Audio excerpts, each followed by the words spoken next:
Good evening. Welcome, everybody. It's a real pleasure for me to introduce this audience, which is pretty well crowded. I'm really happy about that.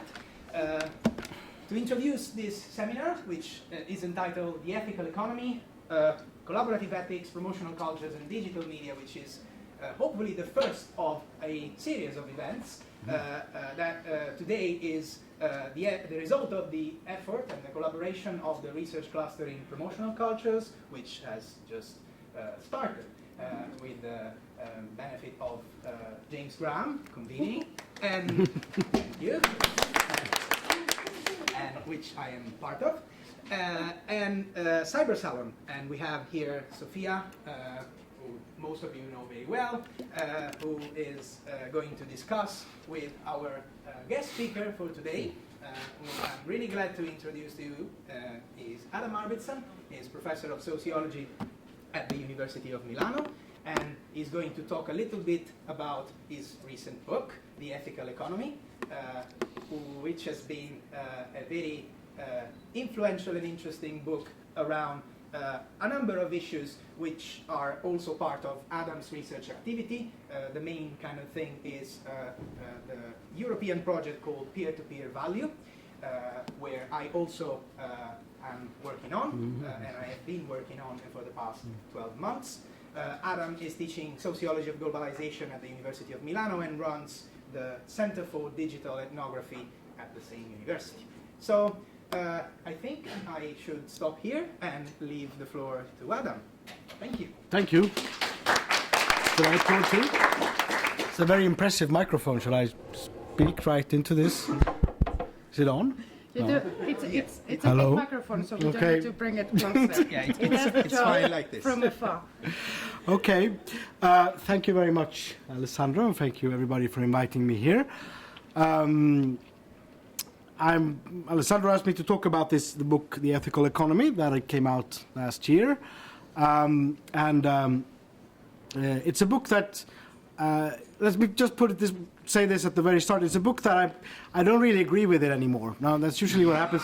At least for me, when I write a book, then of course you're getting caught up by a book, and then you have to finish it, and there's an idea, and you're stuck with that idea, and you signed a contract around the idea, and you can't really get away from it, so you have to finish it. And then by the time you finish it, like at the end, you start thinking like, no, this isn't really true, right? This doesn't really work. And then of course you publish it, and then you thought, no, I shouldn't have written that. Or something. So I usually distance myself from books. So I've already started distancing, or at least from this book, or at least from the second part. I still agree with the first part, but I'm going to discuss a little bit about what I think about the second part right now. The first part is sort of an analysis of the transformations of capitalism in the post-war area, and an attempt to sort of place what's known as the collaborative economy within that. Right? And I still agree with that. The second part is an attempt to sort of thinking about how the collaborative economy can give rise to new conceptions of economic value, and by implication, new forms of societal value and new types of ethics. And I still agree with parts of that, but I think it's much more complicated than I thought that it was in the book. So the book came out of a long engagement with what I call the collaborative economy. And with that, of course, I mean essentially things like commons-based peer production,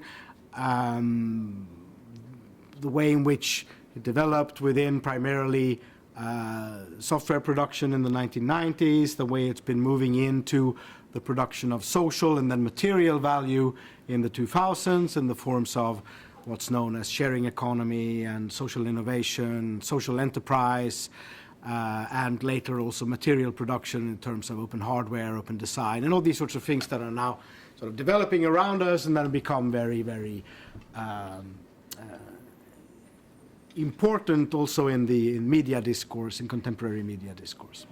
So the idea was to sort of try to think about this in sociological terms, because I had an impression that a lot of the stuff that was being said about the collaborative economy in the mid-2000s, which was when I started thinking about the book, was generally very ideological, right? In the sense that it was either a matter of people who were practitioners who tended to project their own ideas of how they thought that economic production, and by implication also social organization, should work, on the activities that they were doing, and sort of deduce from that fairly utopian projections of, or more academic accounts of it, like primarily Joklai Benkler's account, to me seemed like very sort of refusing to put the collaborative economy in a societal context. It was very much about looking at it as a particular phenomenon, but not so much linking it up to other more profound structural transformations. So that was the first thing that I wanted to start to think about. And one of the things that, one of the basic ideas in the book is that the collaborative economy is something far deeper and far more sort of structurally anchored than simply the whole Galassia of peer production and that generally identified with the term. Right? So the notion, the concept that I wanted to develop in the book, in a sense, is that the emergence of commons-based collaboration as a new form of value creation is something that actually happens within the corporate economy sometime around the late 1970s. And it's essentially linked to the impact of digital information technologies within corporate processes of value creation around the turn of the decade, the 70s and the 80s.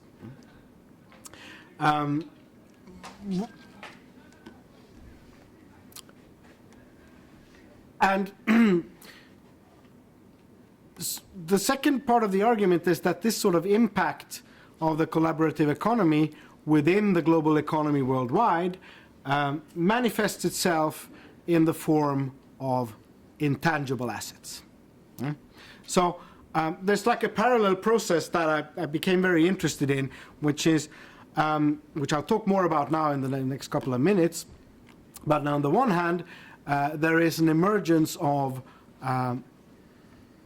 forms of organization that are very similar to what we recognize as commons-based peer production. I'll talk more about what that is in a second. Within the global economy, both in corporate contexts and later in sort of non-corporate or even anti-corporate context.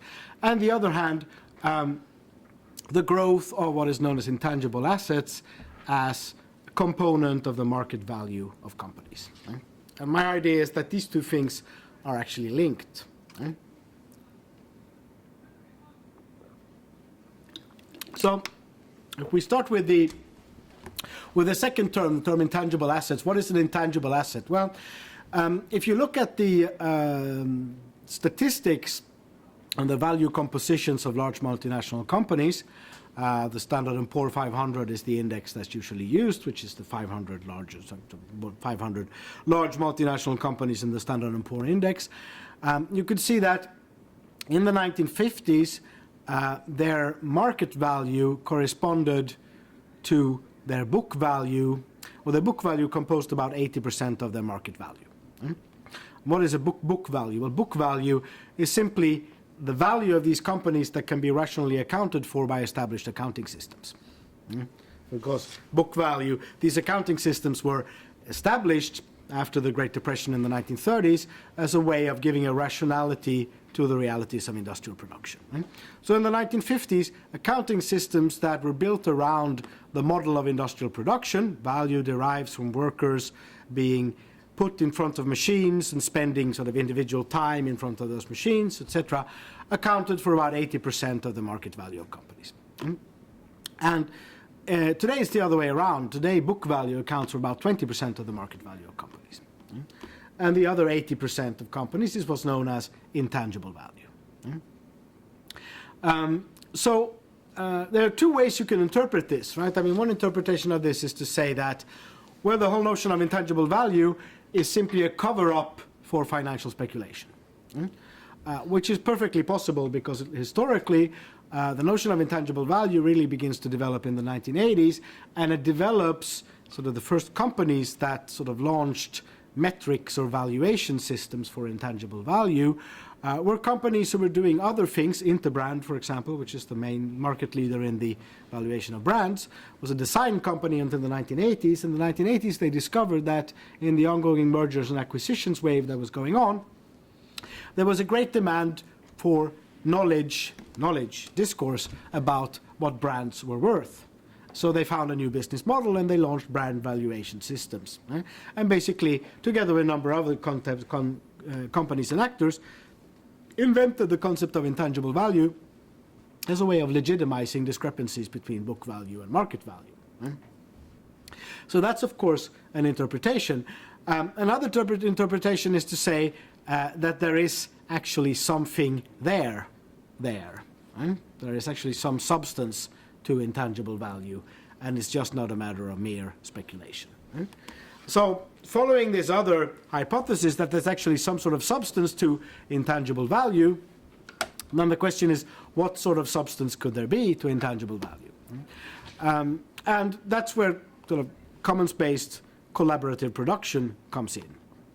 Because at about the same time as the rise of the concept of intangible value begins to rise within accounting discourse, there is a drastic transformation of the mode of production in the global economy. In the end of the 1970s, there is an impact of digital information and communication technologies, primarily the CAD-CAM interface, the computer-aided design, computer-aided manufacturing interface, which sort of radically transforms the way in which material goods are produced. Up until the 1970s, most stuff was made in factories, cars or toasters or computers. Well, you didn't really make computers, but radios were made in individual factories. Fiat in Torino, Volvo in Gothenburg, etc., BMW in Munich, where there's sort of local supply ecologies of mostly local companies supplying parts, etc. Today, an automobile is made in about 2,500 different factories that are spread throughout the world, to a large extent concentrated in Southeast Asia, who sort of collaborate in the creation of not so much an automobile, but an technological platform for automobiles, because at the same time, of course, there's been an incredible standardization within the automobile industry. So essentially you have 8 technological platforms right now. Skoda, Audi, Volkswagen, for example, is the same technological platform. Same components, basically the same car, etc.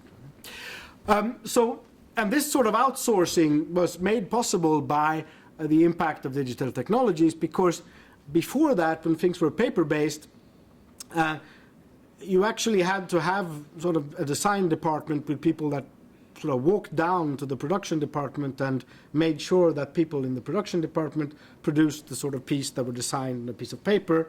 And with the CAD-CAM interface, you could start to simply design an object on a digital interface, and the digital interface that also permits cooperation between designers and engineers. So designers and engineers no longer have to be in the same design department, but they can be spread throughout the world. And then you can send that digital file to a numerically controlled machine somewhere, where it's sort of printed out. It's not actually printed out. It's much more complicated than that, just like 3D printing is not simply about printing, but the principle is the same, right? And this, of course, means that you can now send your computer file to factories that are somewhere else in the world by maintaining sort of adequate levels of quality control. Toyota are the first to start doing this in the late 1970s, to a large extent as a response to labor. Philippines, for example. When you do this, a lot of things happen. One of the things that happen is that the relative value added of material production decreases radically. Right? And this is quite obvious also in some people like Juliet Shore, for example, have argued that the declining prices of everyday consumer goods is something that has in part compensated for the fall in real wages on the part of the working class in Western Europe and the United States since the 1970s. Like today, a refrigerator could be had for about £200. In media world, in the 1960s, a refrigerator was about half yearly working class salaries. Of course, the price of this stuff has gone down enormously. Right? But more than anything else, profit margins in material production has also gone down enormously, because there are now in sort of the part of the world economy that's dealing with the material production, the part of the world economy that are producing, for example, touch screens for iPhones. There are thousands of small factories that all know how to make a touch screen for an iPhone, and that can make essentially the same type of product, and that are competing on pure price. Right? So in Shenzhen in China, if you want to have a touchscreen for an iPhone, you have the option of negotiating with thousands of different, usually family-owned factories that use numerically controlled technology to produce these items, and the price of the items go down and the profit margins go down to the point that material production today, to a large extent, resembles the sort of economists' ideal versions of markets, the stuff that you learn when you take your first economics class, right? There's information transparency, etc., etc. The sense that, and the reason for this, of course, is to a large extent that the socialization of production that's happened within the production chains has as a result that knowledge tends to become common very quickly. In the 1970s, Volvo had particular secrets regarding the construction of their cars, and regarding particularly the alloys that they used, because in Sweden, when I was born in the 70s, you knew that you could only have Volvos. It was the only car that resisted sort of the salt that was spread on the streets, and you couldn't have Fiats because they would immediately rust, etc. Right? And there was true. Well, That's probably still no, I don't think. Well, I don't know. I mean, but this was a particular secret, a particular technological solution that only Volvo had. Right? Saab had other particular. Now, these technological solutions, as soon as they get implemented, spread very quickly within the production chain and tend to become common very quickly, right? Of course, there's been a movement against this in terms of an emphasis on intellectual property rights and all these sorts of things, but that emphasis can to a large extent be interpreted as driven by the necessity to do something about this inherent tendency of the becoming common of knowledge, right? iPhone invents the touchscreen sometime in 2007, and it takes about a year. And then not only the touchscreen, but basically the basic technological solution of the iPhone has now become the default model of mobile smartphones. So it's very difficult to find a smartphone today that doesn't look like an iPhone. Only BlackBerry is the only one who's still there, I think, but even then. So there's this this tendency. And what happens then is that within this collaborative economy, something very similar to what's been identified with commons-based peer production happens. That is, the source of value is moved away from the control of the means of material production, because these are now quite common, both in terms of knowledge, but also in terms of capital, etc. And it moves over to the ability to orchestrate virtuous forms of collaboration. And this sort of ability to orchestrate virtuous forms of collaboration takes essentially three forms. Right?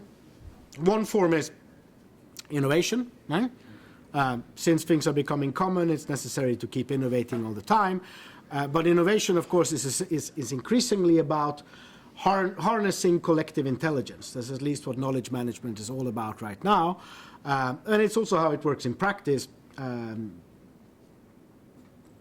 Partly through sort of policies that tries to sort of harness the collective intelligence of corporations, but also in global supply chains. For example, once again, in the automobile industry, it's quite common for suppliers that sign up with, for example, the Volkswagen Audi platform to commit to improving productivity rates at a certain percentage each year and engaging in continuous process innovation as a condition for being part of the value chain. Right? So innovation is one thing. Flexibility is another one. Right? Logistics, one of the most fast expanding sectors of the world economy since the 1970s, has been the logistics sector. Also one of the most interesting sectors for labor struggles, etc., but that's maybe another talk some other time.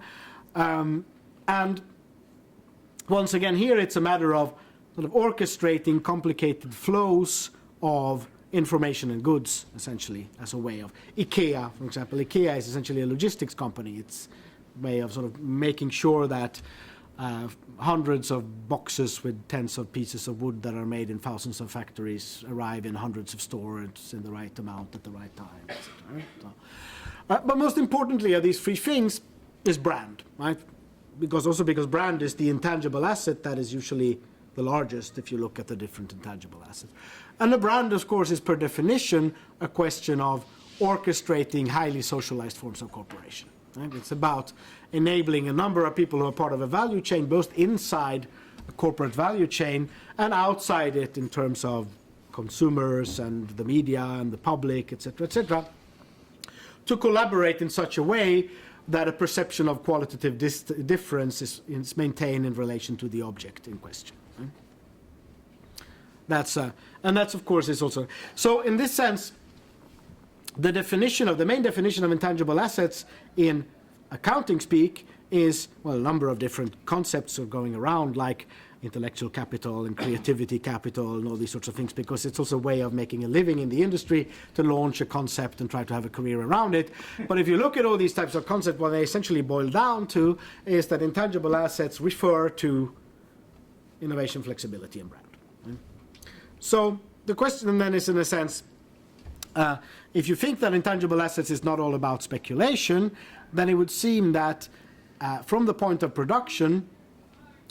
view of production, the notion of intangible assets corresponds to a new form of value which derives not from the direct control of the means of production, in sort of a 19th century Victorian sense, but from the ability to orchestrate complex processes of social collaboration in ways that are that exhibit virtuosity, as Italian philosopher Paolo Virgo says, right? That are.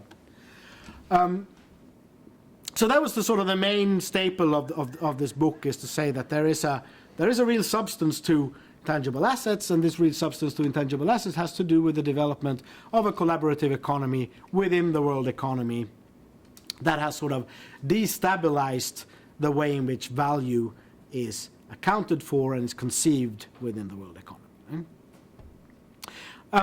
And that then leads on to sort of a second question, and now we're at 5, we have another 10 minutes, 15 minutes perhaps, another 15 minutes.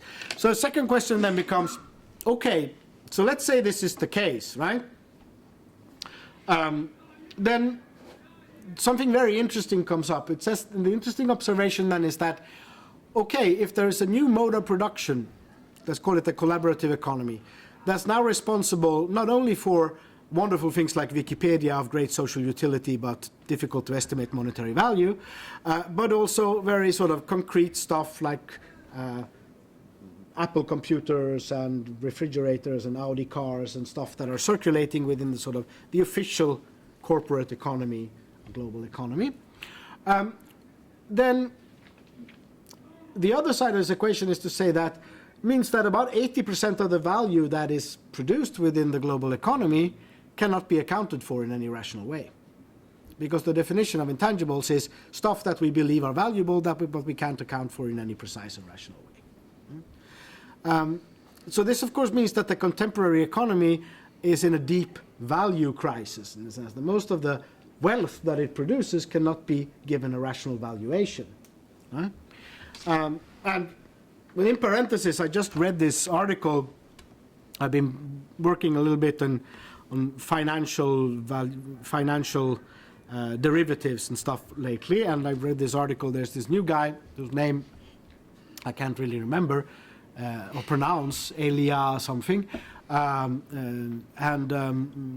he's well, as you know, the whole notion behind derivatives is that the whole sort of assumption behind derivative finance is that, or the mathematical finance that's behind it, is that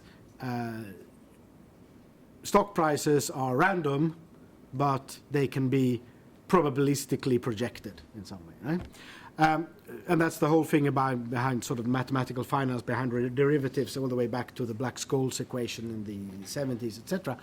But this guy comes out and say, no, the market is pure contingency, and it can't be probabilistically modeled.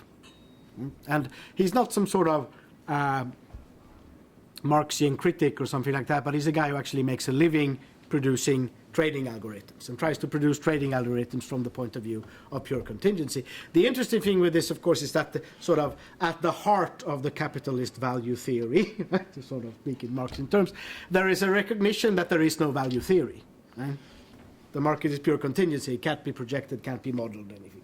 So it links back then to this notion of a value crisis, in a sense, right? A big part of productive activity cannot be reconstructed in any rational way, but it's simply called intangibles and is subject to, as for example Celia Lurie has shown in a lot of her recent writings, a lot of different valuation techniques that have no common rationality and that usually can't even be subjected to any sort of rational evaluation because they are generally trade secrets. Right? How Interbrand values a brand, nobody knows. Right? We know a little bit of what goes into the equation, but not exactly. And why this thing and not something else, etc., etc. In reality, if you look at it, then the thing is that most of these value decisions are being made on financial markets, because in parallel with the socialization of production that's behind the rise of intangibles, there's been also an intense financialization of value. Right? And there's nothing I need to talk about because you all know this. Financial markets corresponded to about roughly, U.S. financial markets corresponded to about roughly the turnover of the U.S. GDP of the United States in the 1950s. Today it's about 65 times the GDP of the United States. It's this enormous amount of.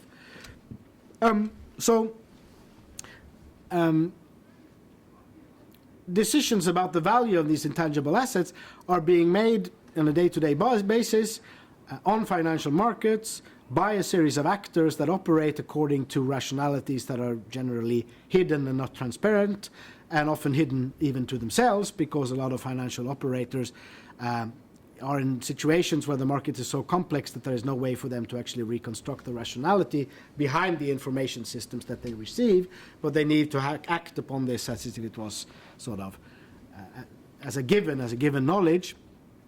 And more than anything else, these are forms of valuation that are completely closed to any form of public scrutiny, right? Because while the sort of accounting systems that stood behind the definition of book value were part and parcel of the Fordist compromise of the 1930s and 1940s, and were linked to a sort of society-wide notion about what is valuable and what is not valuable, which might have been an unjust notion, etc., patriarchal, privileging male work, sort of, but anyway, there was some sort of notion that permitted transparency and some form of democratic participation, because behind this notion there was also agreements between trade unions and employers associations and all these sorts of things. The way in which things are being valued on financial markets is completely behind any type of transparency, and is simply the outcome of pure power politics in some sense, right? There's a number of 10, 15 big actors on financial markets that essentially determine the direction of stuff, and then there are a number of minor actors that sort of coalesce around them, etc. So of course the question would be then, how would you be able to achieve a sort of a democratization of value in this situation? Right? To a large extent, of course, the parallel would be, of course, the Fordist compromise was the outcome of a long process of democratization of the state in some way, right? State, the 19th century, early sort of Republican democratic states were based on very low levels of participation. Usually suffrage was linked to property and these sorts of things, right? It's just with the arrival of sort of the labor movement and everything else that led to the Fordist compromise that you also had a democratization of this process. What could sort of the parameters be for the democratization of a financial system? And that then leads up to the sort of the second part of the book, because the second part of the book is sort of the idea that in order to achieve that, there needs to be sort of a different, any type of democratization of a financial system needs to be anchored in forms of conceiving of value that are also sort of anchored in and related to the reality of commons-based collaborative production. Right? They need to make sense in relation to that. Right? So then the second part of the book then is sort of a speculation about what forms of value are emerging within commons-based collaborative production. And that's the part that I'm a little bit less happy about right now, because when I started doing research about what's actually happening in commons-based collaborative production, it seemed that it wasn't really the same what I expected in writing the book, because usually it's easier to write a book without having done research about things, because it's freer to say stuff. But it's the Italian style. A lot of Italian academics do that. Right? So, but one of the things that I came up with in the book was that, which I think I still agree with, is that value in commons-based collaborative production is the term I want to use, is essentially reputational. Right? That is, generally, a wide variety of value horizons prevail in these contexts. Right? People write stuff for Wikipedia because they are interested in Napoleon or the Second World War. They write stuff for Wikipedia because they want to impress a girl who reads about Napoleon or the Second World War. They write stuff in Wikipedia because they have nothing else to do. They write stuff in Wikipedia because multiple different reasons. Right? Maybe not so much Wikipedia, but a lot of people who are contributing to free or open source software are doing it because that way they can gather skills and status that they can then monetize by getting a job, etc. And you've been talking a lot about that in creative sectors. But the idea is that most of these different value concerns tend to translate over into some form of reputation, tend to sort of be, let's put it this way, tend to be abstracted into reputation. So reputation becomes a sort of a medium that is able to communicate a wide variety of value definitions, both economic value and technical skills, and the ability to socialize new members, to resolve conflicts, to have a lifestyle that is coherent with that of a particular scene, etc., etc. No? The reputation becomes a sort of a medium that is. And another thing I think I still agree with, that reputation could potentially be. So the problem, of course, with reputation is that the way in which it works today is that most reputation measurement systems are imperfect and heavily biased towards a sort of neoliberal individualistic conception of value. Right? Clout and all these sorts of things are very systems that sort of say that Justin Bieber is the most valuable person in the world are clearly not sort of perfect systems in this sense. So the notion then in the book would be that it would be, so an interesting way to think about these things would be to see if you could sort of make reputation systems, or sort of the right way forward to say, is to say how you can make reputation systems reflect a more anchored and a more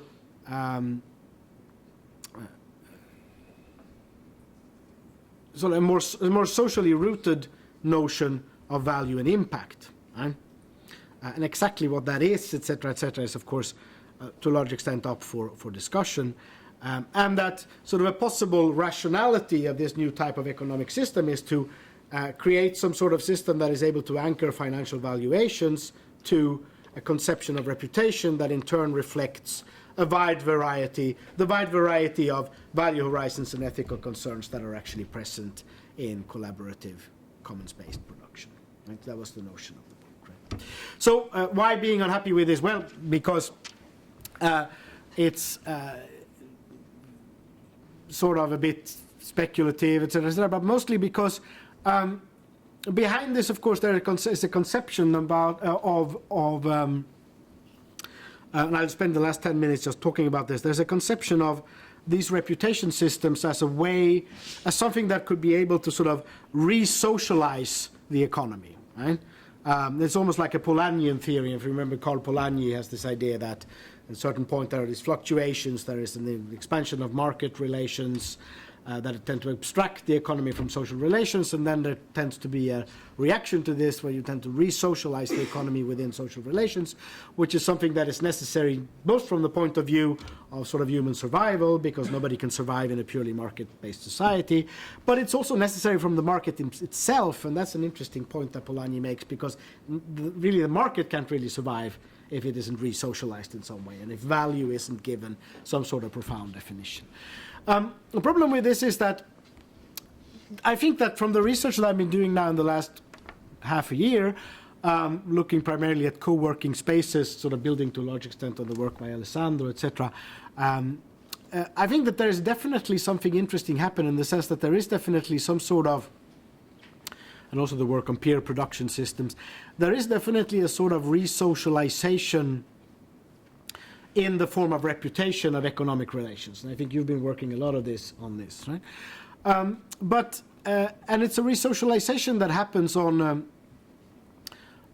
three different levels, right? On the one hand, it happens at the level of skills. So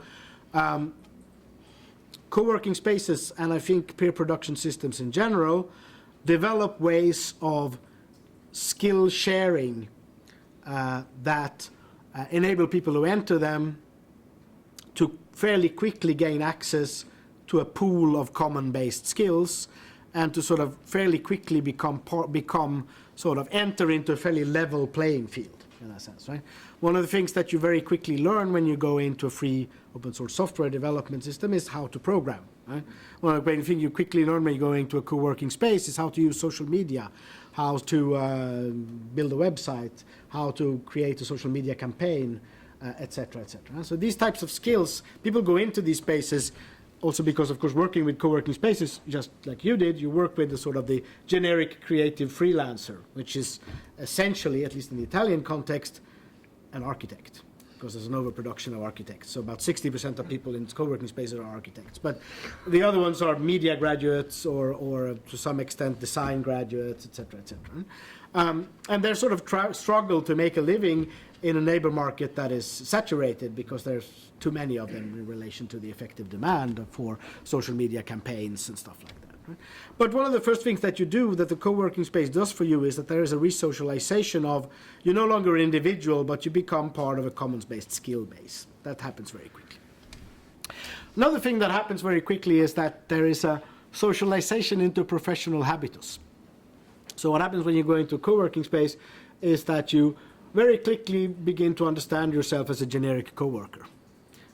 Usually we look at the titles that people give themselves, and people sort of very quickly forget their educational titles, etc., and start calling themselves social media manager, event manager, social media architect, or things like that, right? And there's a number of things that, and they assume this type of generic professionality, which is essentially about organizing flows of information in different ways. And this professional habitus is also very much about value, because, of course, one of the things that distinguish the stuff that co-workers do in the freelance economy is that it's very difficult to determine the value of what they do. There is no, there are fairly sort of clear tariffs for plumbers and carpenters and stuff like that, right? But it's very unclear what a social media campaign is actually worth, right? Especially since it's something that almost anybody can do, right? Any 15-year-old with a computer can make a social media campaign today, right? So why shouldn't I, Barilla, maker of pasta, go to hire the 15-year-old son of our advertising executive to make the social media campaign? It would probably be exactly the same result, right? So one of the things that these people need to do is that they need to professionalize their skills, package their skills as something that is professional. So they learn how to package themselves professionally. It's something that they learn very quickly, which is essential to their market survival, because if you're not able to package yourself professionally, you can't charge any sort of thing that will cover your costs and enable you to live. And they also learn how to deal with clients. There's a lot of tricks and advice, etc., etc. How do I deal with a client that doesn't pay? etc., etc. Right? So there is a resocialization in a certain sense of a common conception of the value of what they're doing. But the interesting thing is that if you go back and look at Polanyi, he would say that, okay, this happened also with the working class movement in the 19th century, late 19th century, but the working class movement in the 19th century would base their conceptions on the value of what they're doing on a notion of a fair price, on a moral economy. Right? An hour's work is worth X pounds or something like that.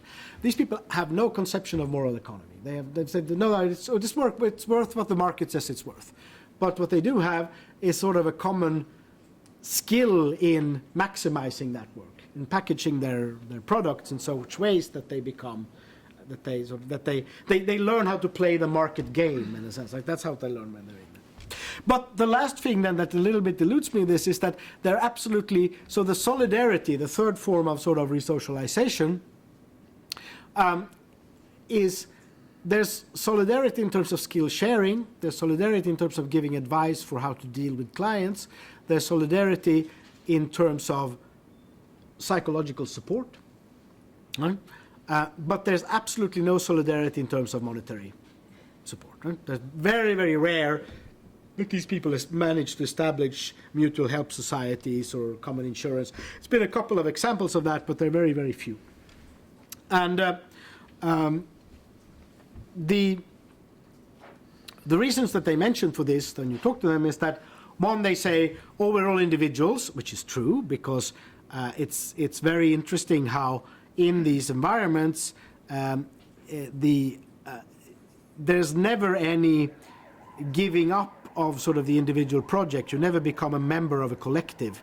It's a form of connective solidarity rather than collective solidarity. All these people have their own individual dreams, their own individual projects, and they're there to realize their own projects, and they can do that together with others, but there's never sort of any sort of giving up of that individuality for becoming part of something else. There's no collective consciousness in any way. Right?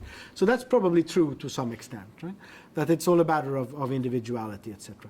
There's also other arguments they say is that, well, we're a part of a generation that's disappointed with politics, we don't believe in collective organization, these sorts of things.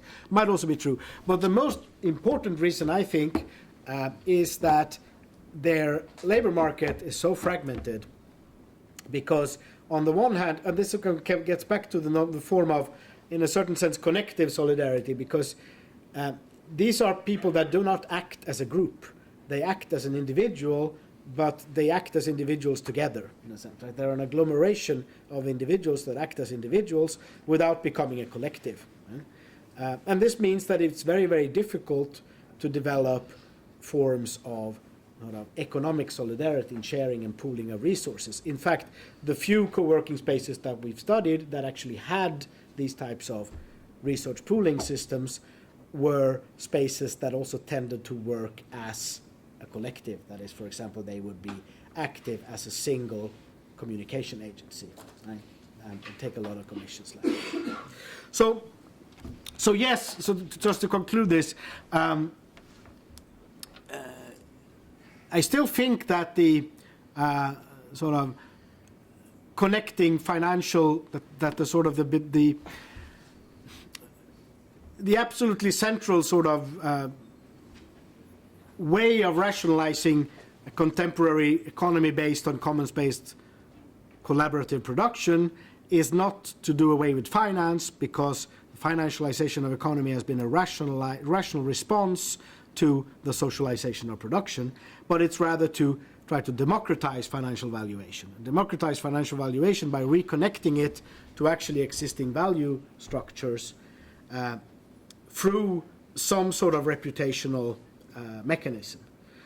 But to do that, I think, runs into a number of difficulties that has to do, to a large extent, with the highly fragmented nature of sort of individual existence in that collaborative economy.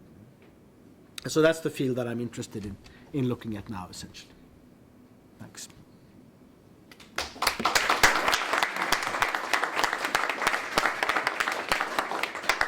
Thank you, Adam. And Sophia, would you Is it me first? Up to you. I had a few questions prepared, but obviously a couple more arose from your discussion.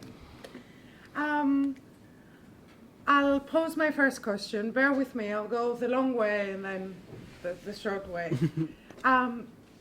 You discussed that there's been a change in the mode of production, in the assembly line, due to network technologies, the fragmentary nature of production today. And you say that the collaborative economy has kind of trickled through in the way that we work in corporations.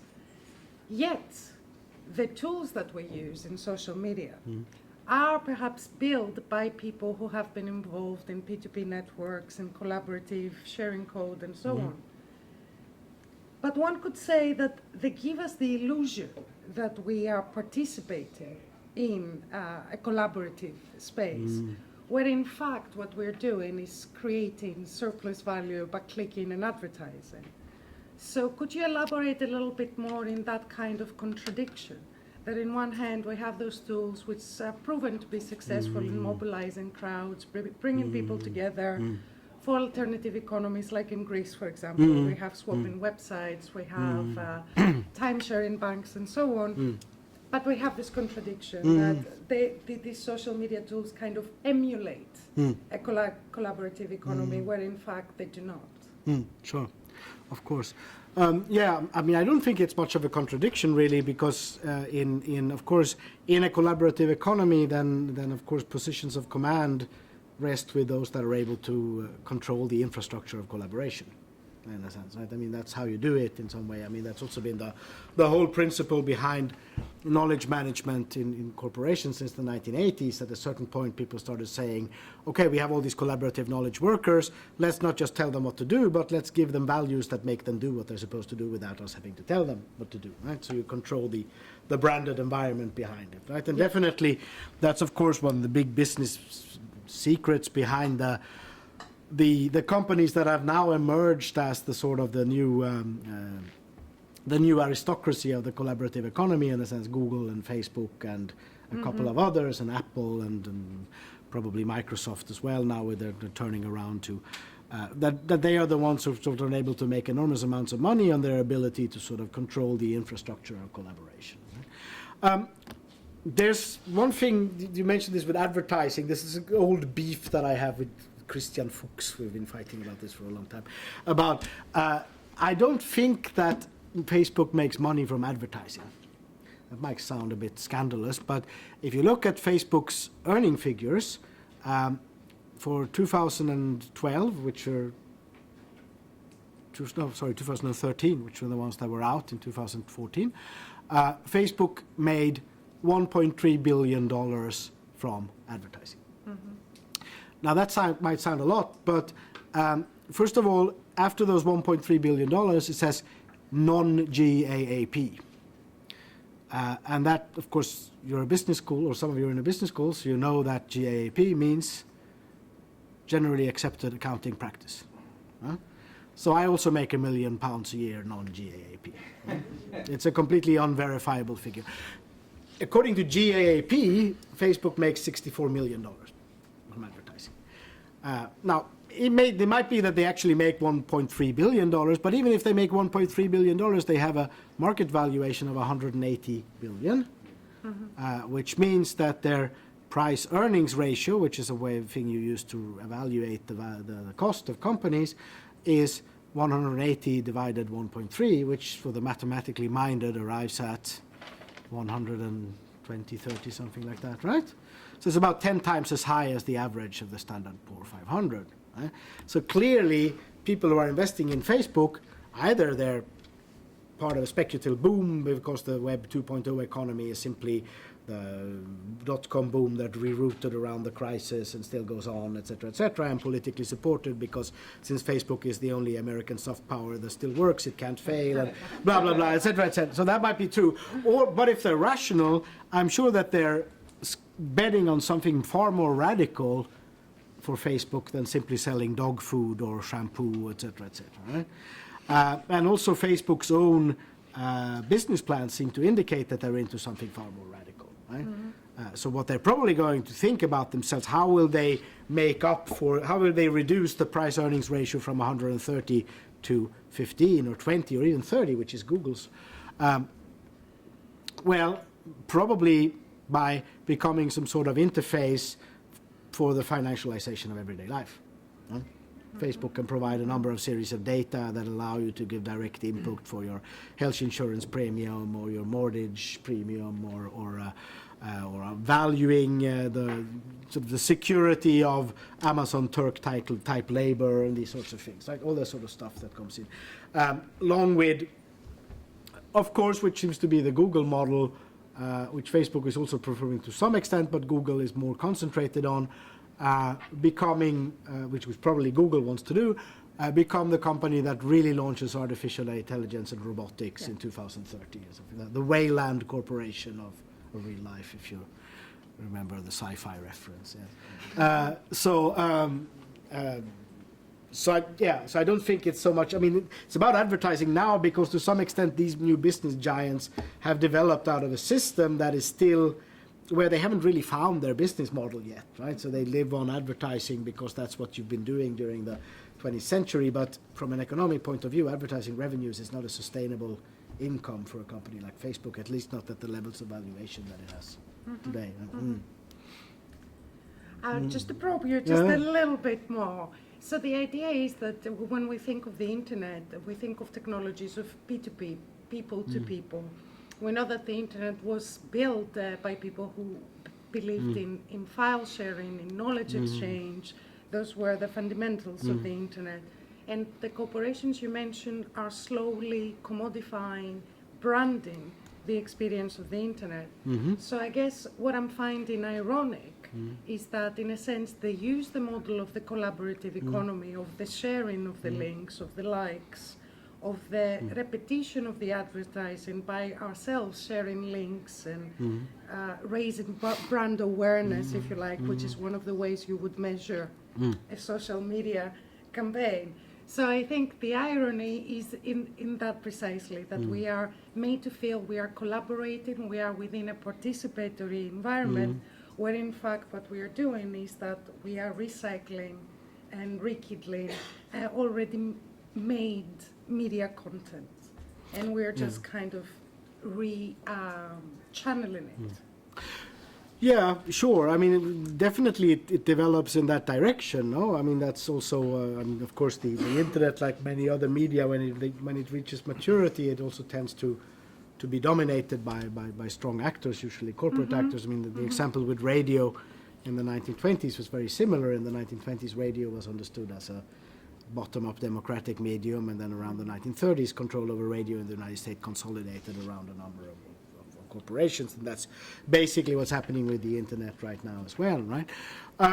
So, I mean, what to say about this? I mean, first of all, I think that this, of course, opens up a political question, because if this is the case, then, of course, an agenda for a more radical politics, I think, would be to think about, I mean, I don't know, I'm not very much for this idea about alternatives to Facebook, because Facebook sort of works very well. I mean, it would be more interesting, I think, to sort of a socialization of Facebook. I mean, is there any reason why Facebook should be owned by a private corporation? Wouldn't it be better if it was owned by UNESCO or something like that, right? But of course, that's an impossible utopia, but that's, I mean, a way of thinking about it. Right? But the other thing, of course, is that this thing about whether we just recycle media or not is also quite diversified, because, I mean, of course, there is, as you say, branded experience of the internet. There is now a number of surveys that have come out that sort of tend to scare internet veterans like us who've been online since 1993, and I'm sure the Wikipedia gentlemen here have been online for much further than that. But that apparently young people today have no conception of the internet. They know that there is Facebook and there is Google and there is YouTube and there is Twitter and there is Instagram, but there's no sense of the internet, also because the visual interface of the pad or the smartphone is that you click on. I had a student in the 5th re-exam in my course on new media and communication, which usually is the last 5 people who take the 5th. But in Italy you have 6 possibilities to take the exam, who at the question of the origins of digital media answered, it's called digital media because it's about digitization, which of course probably was right because his experience is to digitize stuff, right? So sure, that's happening too, right? There's this fragmentation of the but it's quite a sort of a class-based thing, because there's a lot of studies that show that there is a replication essentially of the old Bourdieu and categories of cultural and symbolic capital also in internet use, of the same way as there are people who just read trash magazines and trash newspapers, there are other people who read The Guardian and Financial Times and London Review books, and it's the same thing with the internet, right? There's just that the internet, the distinction tend to be between producing original content on the one hand and having a so-called reflexive use of the medium and just re-generating on the other, right? So that's, I think, is a distinction that is very difficult to come away from, because it's deeply rooted in the sort of distribution of cultural capital in modern populations. Thank you. Thank you. Alessandro? Thank you. Well, as my duty here is to reconnect a little bit with what we've been talking about in the promotional culture, in the framework of the activity of the promotional cultures cluster, I want to bring a little bit what was the elephant in the room, because it was kind of funny to hear your illuminating talk and never hear the word neoliberalism coming up. Yeah. Which is a little bit of the elephant in the room, as I was saying. So in a way, it came out, as you know, I'm very much interested in the sort of, if we look at the sort of semi-dystopian scenario you're trying to outline, there's a big thing in there, which is work and problems around work and different categories of workers who are very much challenged by this scenario, and neoliberalism and what we can call as the sort of marketization of the everyday life, it's also something you've referred to, is definitely an element that we need to consider. If you bear with me for literally 2 minutes, I share to the rest of the world something you know a little as well, which is the existence of a platform that is called Elanso Desk, which is a platform that addresses especially and directly freelance workers globally. It's US based, but it's global. And it's a platform whereby the only interaction occurs on the intermediation of an online reputation system, which is an algorithm itself, where basically clients and contractors get in touch with each other to be hired. So contractors are hired for jobs by clients on the basis of their ranking, on the basis of their activity and feedback based on previous jobs. And that is, of course, problematic to some extent, as you have mentioned, because we don't know how the algorithm is actually constructed, what are the elements of that make this score alive, but actually that's apparently the only thing that makes this interaction possible. And as I've done a little bit of a research on that, it was striking to note how in group, so among clients and among contractors, there was relatively low, actually scarce, I would say, levels of interaction, and the only intermediation was occurring on the basis of the online reputation system, which actually reminded me what you write about eBay and Amazon in the book. So the way in which the intermediation happens there and the sort of selling of a commodity, which in that case is work, actually occurs in a way that is very similar to what happens on eBay and Amazon, really. So this is a problem because that involves on the one hand, it is being branded as the new way of work, especially by them, but also to a number of great different people, especially people like the Freelancers Union, who are very much working around this as the new way of working. And as I know, there's some people here working with journalism, and they know very well how freelance workers in journalism actually have experienced the different business models that you've been talking about over a number of years so far. So in a way, my question is, are we going towards something like this in the relationship between what you've described as the problematic relationship to work and what you've been working on very recently around co-working spaces and the findings that are coming up from co-working spaces, be it a platform kind of based one or a sort of social relational a live kind of context like a co-working space? Are we going into something like that? And considering that, I mean, the question comes also as a result of a very kind of specific definition that co-workers give to themselves, which is they work in an open source approach. So how are we contradictorily approaching this? I know you have been reflecting a little bit on these new forms of reorganization, maybe in a sort of a class formation kind of thinking. Is it still something that can be come up and do work in these industries? I don't know. I mean, it's a very long and complicated story, and also I think it's something that's very difficult to speculate about because it's just the beginning of a movement in a sense, right? I mean, definitely, I think neoliberalism is, to a large extent, the response to the transformation of the productive conditions of the world economy from the 1970s and onwards. And it's very much an attempt to sort of maintain the emergence of a collaborative economy within an individualized market-based format in many ways, right? By the construction of an entrepreneurial self that is responsible for his or her self-development, that is responsible for his or her ability to connect into and feed off social networks of knowledge, skill, and general intellect in a sense. What is into the general knowledge becomes packaged and conceived of as the property of a single individual, but that property of the single individual, which is also described in terms as his or her social capital or reputation or social skills, etc., tend to ever more represent his, not so much his sort of inherent skills, but her, note the political correctness, her ability to tap into networks, etc. So that I think is very much also, I mean, that's also very true if you look at the financial level. I mean, the neoliberal project has also been,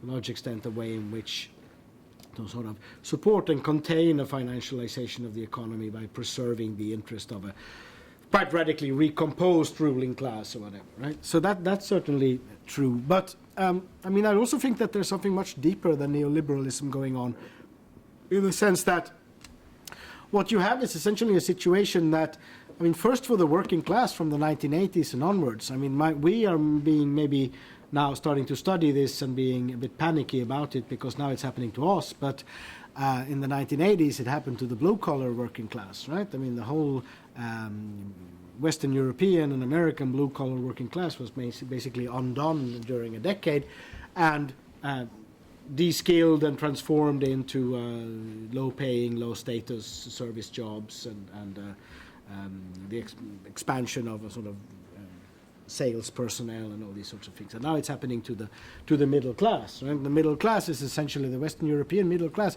is massively losing its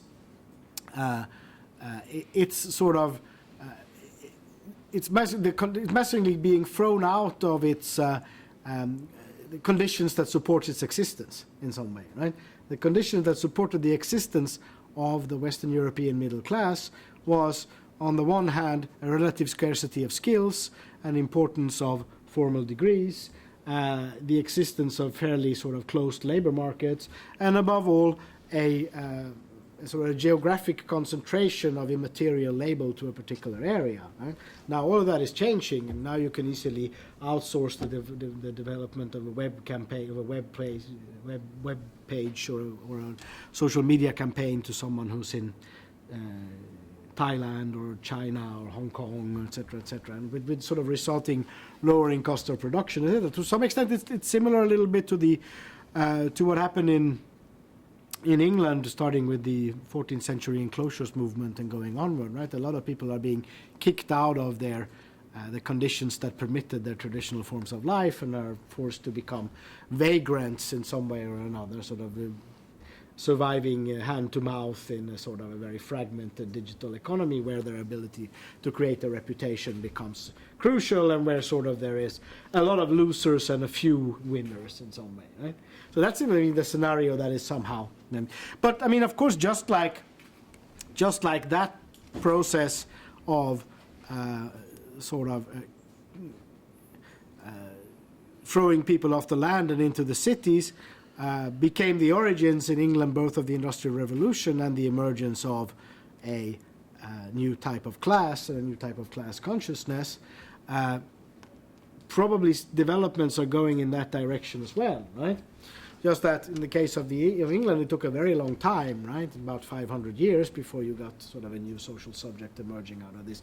Might be a bit quicker today, but I still think that it's a process that will probably take quite a lot of time, and that will probably also accelerate once it begins to face concrete struggles. Because I mean, the stuff that we're seeing now, maybe that I'm seeing, I don't know how representative the Italian context is. It might be different in other situations, but in Italy, of course, you have a lot of experimentation now with on the part of this sort of proletarianized middle class, so to say, with things like co-working and social innovation and similar stuff, right? But they don't seem to generate much economic value, and they don't seem to be either very. There's sort of a lack of a political consciousness around it, right? But that's probably to a large extent because they haven't really taken any large conflicts yet. Like, I mean, one thing, of course, is that all these things, social innovation, co-working, startups, etc., need capital, right?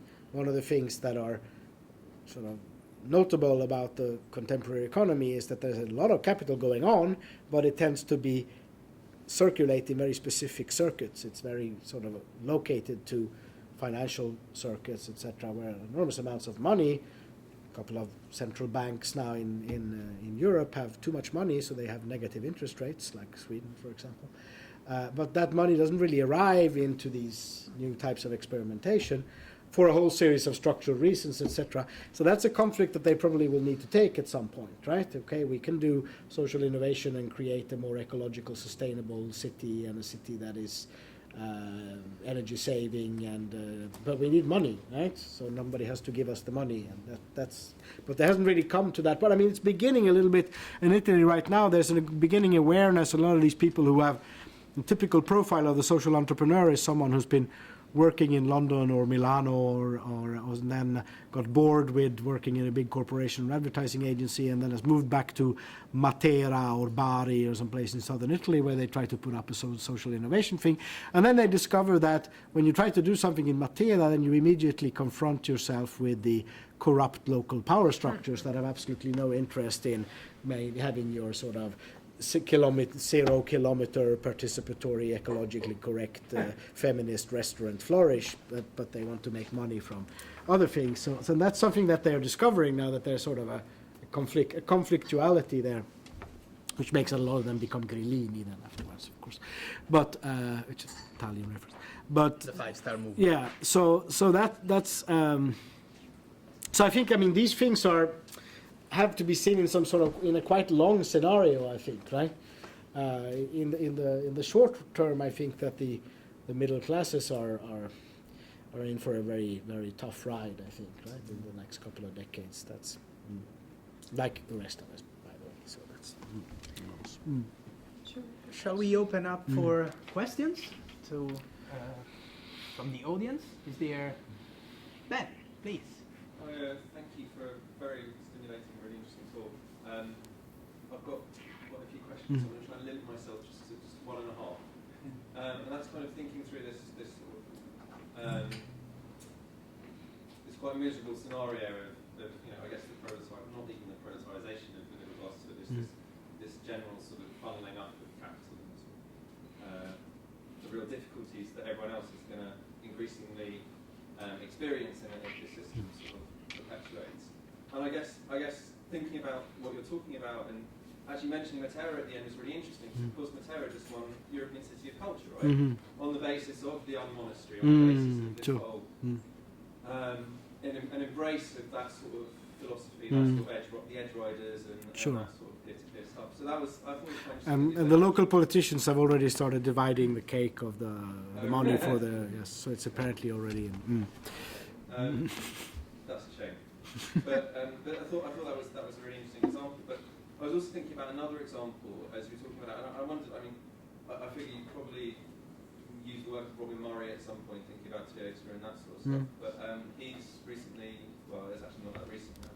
He was thinking about cooperatives in the UK, and he was commissioned to do a report called Cooperatives in the Age of Google. Mm-hmm. And in that, he sort of really just went for this, like, you know, actually it can still be about, like, you know, owning the means of production, looking at the Mondragon cooperative and looking at the sorts of network structures that enable a different sort of economy to take place within this sort of peer-to-peer context, and sort of thinking very, very clearly that at the centre of that you need three things. You need a university which generates ideas. You need some sort of think tank which works out how to implement them in terms of in a real economy. And the third thing is you need to have control of an alternative financial system. And he was writing that before sort of Bitcoin took off. And I think you can see in sort of these alternative currencies, you know, which are also peer-produced, right? And they're not currencies, are they? They're commodities, but they function like currencies. But there is the possibility of sort of undermining that, or undermining, sort of moving to a space where that centrality of finance and the way in which capital operates now can be sort of circumvented. I mean, do you think that's at all possible? Do you think those sorts of models can scale up? Yeah, I mean, yes, of course it's possible, right? And I mean, a lot of that stuff is happening as well right now, definitely. I mean, maybe I'm sort of debating. Since I was being forced to be overly optimistic when writing the book, because now I'm being overly pessimistic when talking about the book just to compensate psychologically for. But so maybe I'm, you know, of course there are a lot of things that are going on which I haven't mentioned, and it's like things that you're talking about, etc. And also it's possible that now being based in Italy, the scenario is particularly bleak, because the scenario is particularly bleak in Italy. But maybe if you look at things from a point of view from, I don't know, Malmö, Sweden, or Helsinki, or even parts of the UK, things look much more promising in different ways, right? Or even more so, parts of South America, there seems to be booming in this sense right now. No? So, of course, right? As to the question of alternative currencies, there are different philosophies of this, right? I mean, I have a lot of friends that are saying basically what you're saying. Michel Bauwens, for example, who I've been working with for a long time, who essentially has this vision of the peer-to-peer economy constructing its own economic system independently of capitalism, and sort of delinking, and at a certain point when capitalism sort of ends in the coming ecological disaster, the peer-to-peer economy survives and he also does this, he has a sort of a cartoon book version of the end of the Roman Empire that he used to recite when all this, that. But I have sort of a different point of view. I think that the way is not so much, well, of course, one thing does not exclude the other, right? So I think that's also great. But I think at a certain point, some sort of confrontation with the existing centers of power within the capitalist economy needs to be taken in some way. For different reasons. I mean, one reason, of course, is they are the ones that are actually controlling the money right now, right? But another reason is that there is a sort of a catch-22 with alternative economic systems and alternative currencies, which is that an alternative currency only works if there is an alternative economy that is successful, right? Because otherwise there's no reason in using it, right? So, for example, in Italy, there's the example of Sardex, which worked very well because it was an alternative currency, essentially, that added liquidity to a very tightly integrated system of small businesses in the island of Sardinia, and so on, right? But the paradox is that while you need to have an alternative economy to make the alternative currency work, when the alternative currency works, it either gets absorbed or repressed by the financial system. Right? Sardex, for example, is bought by a big Italian bank. The most important alternative currency in the world, lumps of gold from World of Warcraft games, has been cracked down on by the Chinese government, who has closed down a series of online exchanges where you could buy World of Warcraft gold for yuan and euro and dollars, because according to them, of course, it threatened the control over the monetary sovereignty. Right? So, of course, if you manage to create a system in the Sussex cooperative economy with lots of people who use an alternative currency and the economy works, then chances are quite likely, right, that someone is going to come and sort of put their hands on it in some sense, right? Because it's also a change. So, I mean, I think in the end, the struggle for power is difficult to. Yeah, I mean, that conflict's kind of playing out at the moment in the headlines of the newspapers. Sure, of course, right? Greece, of course, yes. Are we going to be allowed to dictate the terms of our own, right? Yeah, sure. James. Yeah. I just wanted to say, Alessandro, that phrase semi-dystopian that's the idea of semi-dystopia is I'm glad you liked it. Yeah. I wanted to. I was really fascinated when you started your talk in this moment in the 70s when you would get the kind of transition to kind of digital kind of frame of kind of production. You spoke about a platform, the kind of suddenly being automobiles, produce platforms. I've been struck recently when we've had kind of professionals from the ad industry in to talk to students, and it's become clear in conversations with them. This is probably in the last 6 months. Maybe some of the research you've done, this goes much further, but they've started talking, and it's really, and they talk about this as a kind of imperative that's coming from somewhere within their profession, not to talk about campaigns, not to talk about creative, but to talk about platforms. Okay, there's this new idea that what they're about is not creating campaigns or ideas, they're creating platforms. And obviously what they mean is it's, on the one hand, it's this push towards, kind of integrated marketing communications, covering the channels, but it's also this idea that what they're trying to do is kind of ensure that the creative idea is essentially shareable in as wide a variety of channels as possible. It's just kind of shareable as possible. So the kind of what the value of kind of creativity there is defined in relation to its a kind of a relationship of how it exploits the affordance of a channel. So a creative idea that might be great in a traditional display ad just might not fly in social media for various reasons. So they've got this is the new kind of the thing to be searching for in advertising. And I find that really, really interesting because it kind of, one, it says something about the kind of creative class, and it provides a way of thinking about sharing and networks of kind of production and consumption. But it also suggests, for me, I'm interested in this idea that it's about the affordance of things for rhetorical purposes. And I'm interested, we speak about, we're moving from, let's say, the advert's reputation as this kind of this key thing in this whole kind of new value system of what coordinates value. And I'm just wondering, I'm interested in this, is there something slightly more nuanced? Does value live somewhere slightly, or is there a kind of value which lives somewhere slightly differently, which is not to say in reputation as such, but the affordance or the ability to command the kind of to channel that, the rhetorics of that. For instance, Adaptability. This is adaptability. Please forgive this narcissistic example, but this is symptomatic. For some reason, people decided to clap me at the start of this talk when all I've done is kind of mentioned a few things to a few people and kind of sent a few emails, and suddenly I've accrued a certain kind of value, it seems, which I assume is why people without recognition that. Who knows? Or maybe one person started and the rest felt they needed to kind of carry on. But it seems that that wasn't about my reputation.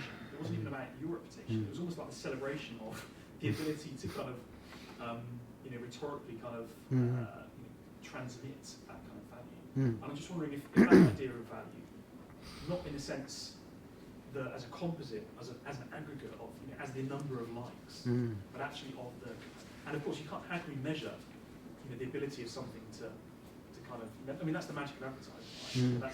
That's how they justify themselves in the big budgets. They say, we have the magic which can ROI, return of investment. So I'm just wondering what that, where the kind of this idea of kind of the rhetorical affordance of technologies and networks. If there's something there which is this just subsumed into reputation and reputation as the kind of the arbiter of value in the collaborative economy, or might there be something else there? That's just a tentative hypothesis in my head. But yeah, I'm sure there might be many other things. To one extent, of course, reputation tend to. There are different models for reputation, right? One of the one very established model for reputation is to think about reputation as linked to either productive impact or personal charisma, right? And that's like the self-branding literature tends to talk about that, right? You get a good reputation because you contribute to a scene or to a network, or because you cultivate some sort of outstanding charisma or qualities, right? But just finished writing an article responding to reviews, it should be coming out now soon, about teenagers, directioners. So we downloaded 120,000 tweets about One Direction, and yeah, and Weird experience of tagging. A weird experience. Yeah, of yes, I tagging. know. Yeah. But the interesting thing with the directioners, so we actually just followed directioner hashtags on Twitter for 4 days and got all these enormous amounts of directioner traffic on Twitter. The reason we did this was because using Twitter for other studies, the directioners will always pop up somewhere, right? And they will always tweet these things, follow me and I'll follow you, One Direction forever, and go on like that. But the interesting thing with directioners is that, we're talking about. well, you know what we're talking about. You have a past as a directioner? No. Of course, if you're a director, nobody talks about being a directioner. There's also finding that it's not something you discuss with others that you're a directioner. So. Like hipster though. Yes. But so what they do, though, I mean, reputation in the directioner scene is not based on charisma, nor is it based on contribution, but it's based on the ability to sort of find what is the next trending hashtag and being instrumental in sort of retweeting it and sort of riding on it. And as you ride on it and retweet it, you ask people to follow you, and that way you sort of accumulate followers, etc. Right? So it seems to be like a different way of navigating reputation that are emerging among these people that are also quite young, right? I mean, they're adolescents, they're around, or pre-adolescents, like 12 to 18 or something like that, who are doing this, right? So it seems to be a different idea of how you manage, how you accumulate reputation that is quite different from the idea from the neoliberal idea. I mean, it's not like reputation is based on your individual skill or your individual contribution. No, reputation is based on your ability to sort of ride the waves of collective effect that's going on in around. Right? So maybe that's something entirely new that's coming out. Right? Or Please. old. So thinking about peer-to-peer and collaborative economy and creative commons, I never hear about the commercial licenses, the licensing that, the attributed share right. That seems to have lots of potential. Maybe have I missed something? Is there lots of it around? Or is there pragmatic reasons why it's not really used? Do you think it's important? Has it ever been important in your own work, in your book? Well, I mean, I haven't talked much about it because my interest have been sort of slightly different in sort of showing that commons-based collaborative production is not so much, it's not intrinsically anti-commercial, but it's deeply rooted in the sort of the transformation of the global economy as such, including the corporate economy, right? So to some extent, peer production is very much a sort of an appropriation of forms of organization and production that have already developed inside the corporate economy. Right? So I haven't really talked much about that, but of course there are a number of different ways in which these systems are integrated into markets and commerce, right? I mean, the things that you talk about is one thing, but then there are also a number of different attempts to construct entrepreneurial ecologies around peer production systems. There are also ways in which peer production systems feed into the accumulation of individual reputation that can be monetized in other places, etc. Right? So, and also the systems that we're studying now are almost all of them, apart from one or two exceptions that are sort of explicitly non-commercial, have a wide variety of interconnection with markets and commercial economy, because almost every individual has sort of different motivations and different usages of what he or she can get out of a peer production context in terms of their ability to make a living and earn money. So So it's almost like an intangible thing. Can't examples of it. yeah, Everywhere in between the connections. yeah. Could I comment on that? Yeah, Just to sure, discuss please, a little save bit me. in this collaborative Yeah. economic models. I think the scale is important. The scale, as in how many people are Sure. involved in it. So, for example, in Greece, right now in the last 4 or 5 years, we had successful models of collaborative economies. I mentioned time banks. We have bazaars. We have kind of impromptu markets where you exchange things with products, produce, and so on. But these work, in my view, precisely because they are small scale.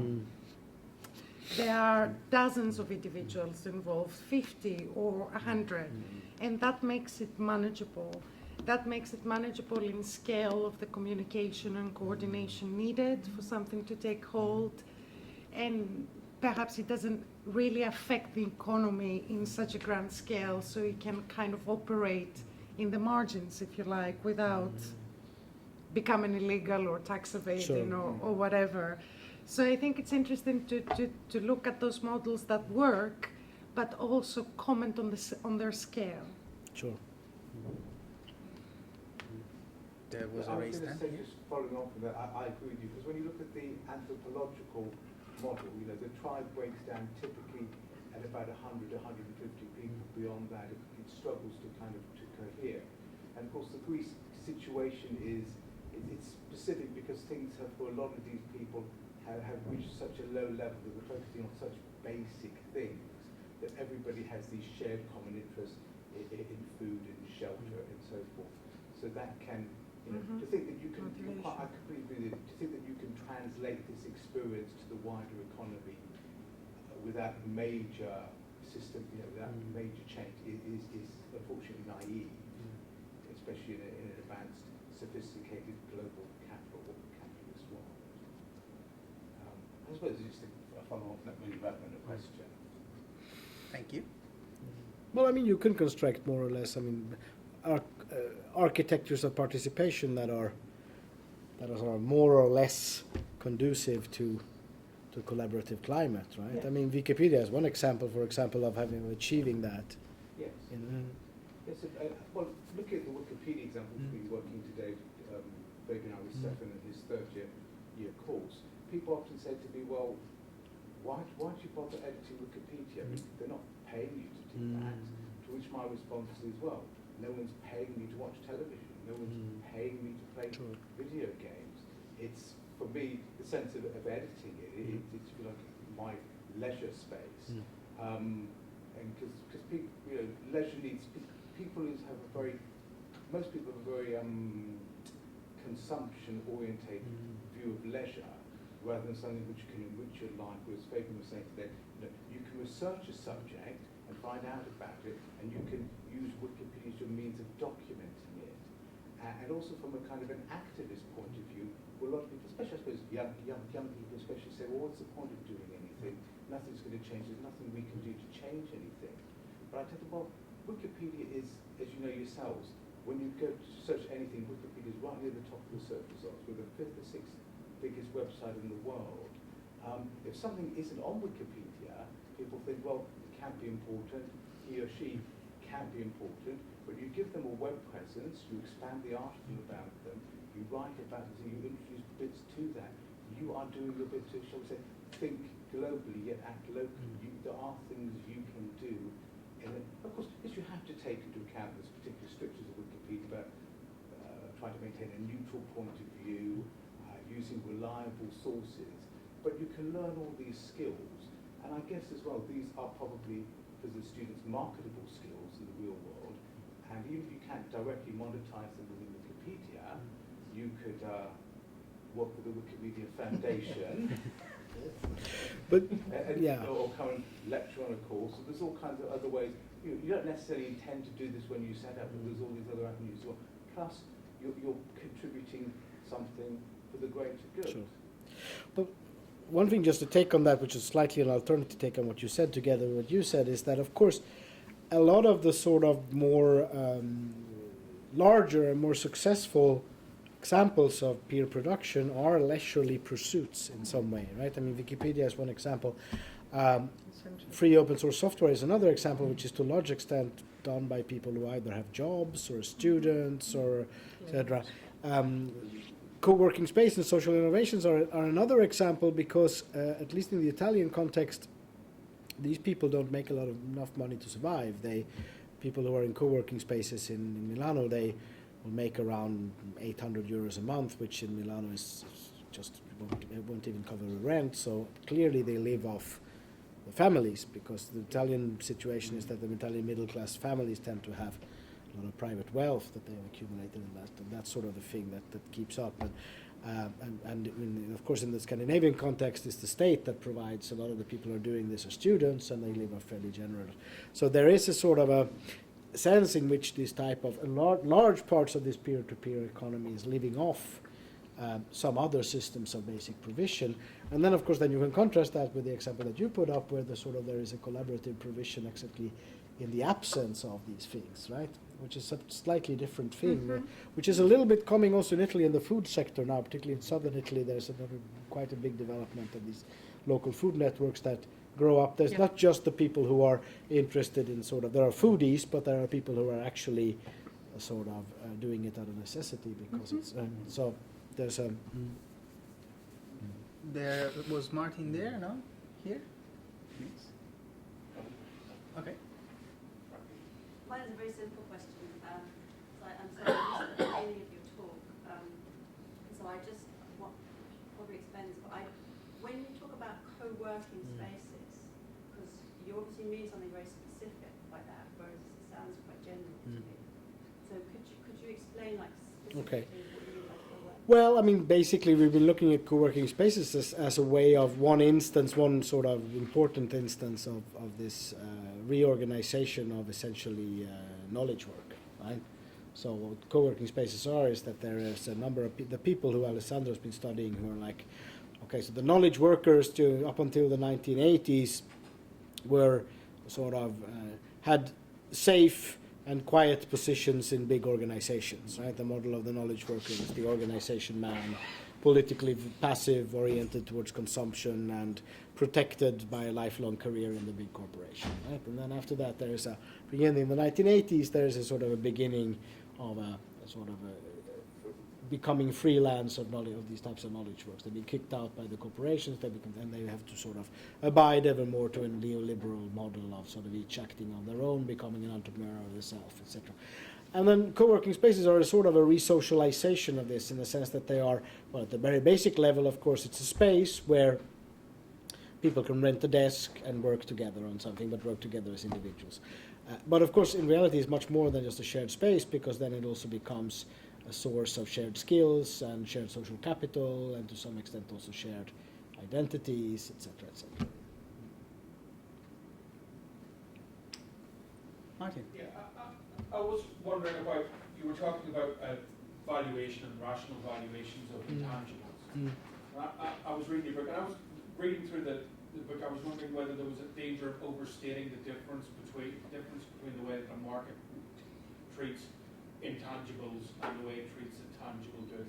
And if you look at the last 10 years in the way that, the fluctuations of things, basic things like oil or gold or wheat, and the way those markets are always moving up and down, and whether there isn't a notion, that shared notions in a market system are always unstable. Shared notions of value in a market system are always unstable. They're always imaginary to one degree or another, and whether there's a danger of overstating the difference between the way that markets value intangibles and the way they market the tangible, value the tangible. Yeah, maybe. No, that might be true. Yeah. No, I mean, this is of course. I mean, the examples you come up with are of course very very important in that way. Of course, the fluctuations of oil price and gold prices, of course, are also extreme, right? And it's very difficult to arrive at some sort of rationality behind that, right? Although.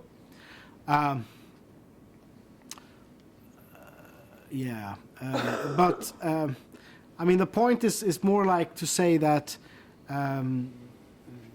for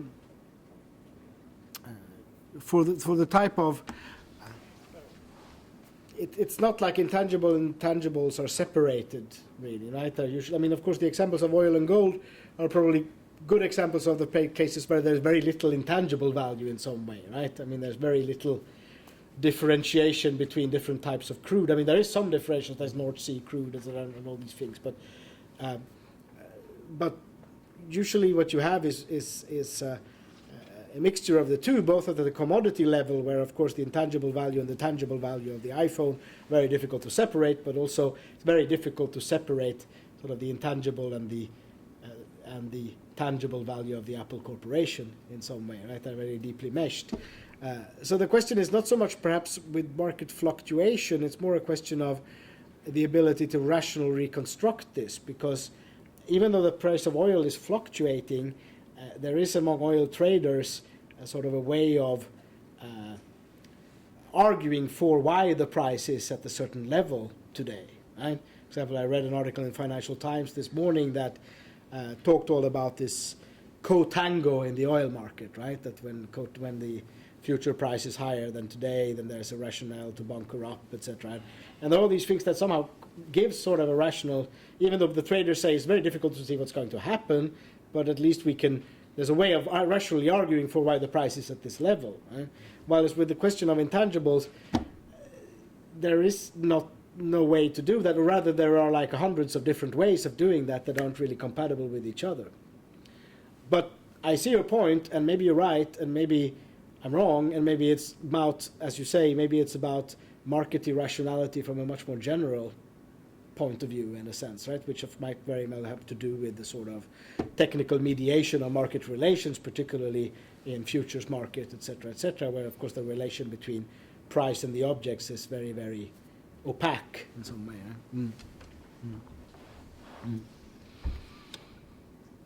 Oh, I was going to say, when do you think the next crash is going to come? If I knew, I wouldn't be sitting here. I'd be speculating and I'd be day trading if I knew that, but I don't. So, well, I mean, maybe the euro, no? Isn't it going I to? think it happened. It has happened already. It's already hasn't it? happened, yeah. Yeah. I mean, early stages. It depends what I think nationality we're you early are in Europe Yes, to it's answer already that. Well, when the Greek exit, there's going to be a general crash all over. Oh. If, yeah. Yeah. You can kiss the euro goodbye. Any other comment, please? So something nice to end on. So can the middle classes do anything to save themselves? Stop using Google. They can think positively. Positive thinking usually helps.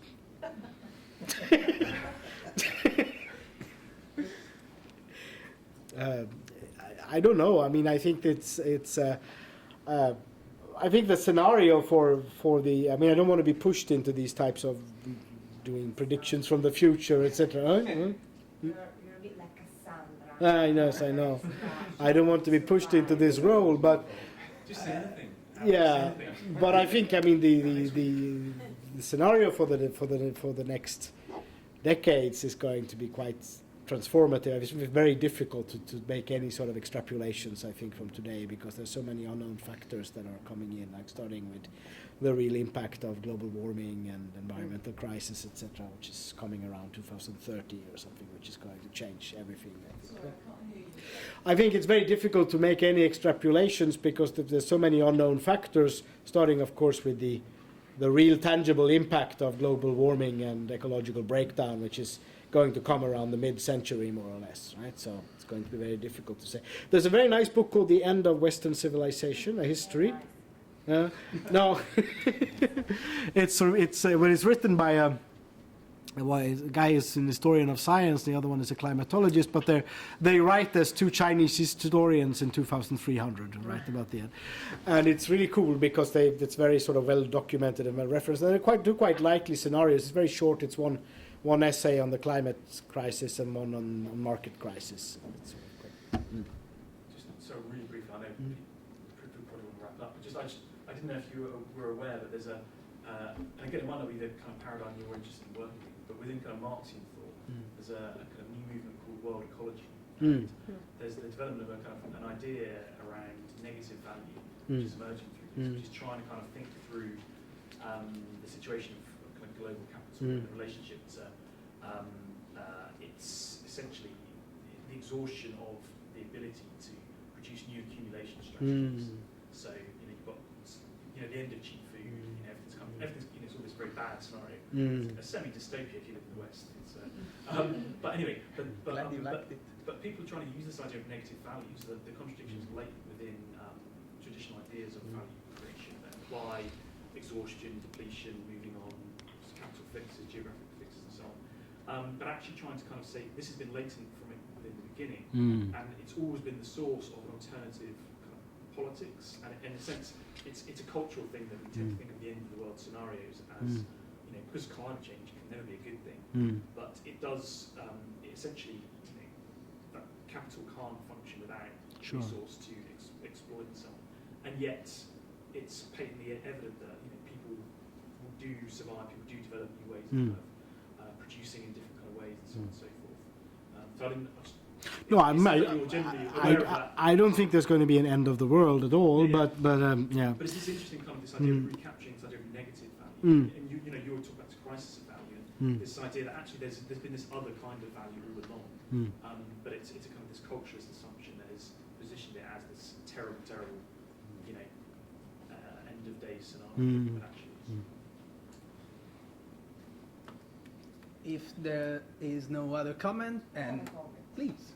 But it's not really a question, it's really a comment. I was just thinking now how I find it interesting that talking about the decline of the middle class, the rise of the intangible, and maybe the commodification of the self, we ended up with the end of the world. This is pretty representative of how, not probably here we are all sort of middle class, I don't want to make an assumption, but it looks like, okay, if we are not free to use Facebook in the way we like, and if our middle class background is going to lose value, then probably it's the end of the world. So we will end.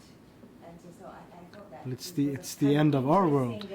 Because you didn't talk about the possibility of the world ending, but somehow not the end up here. To sort of summarize it in a popular culture referencing, R.E.M. said that in the 90s. So it's the end of the world as we know it. So, well, it's the end of our world, of course, right? Yeah, sure. But it was just a meta comment, let's say. No, but of course, I mean, it's I mean, people are projecting the end of the world for a very long time, right? In different ways, of course, right? So it's not.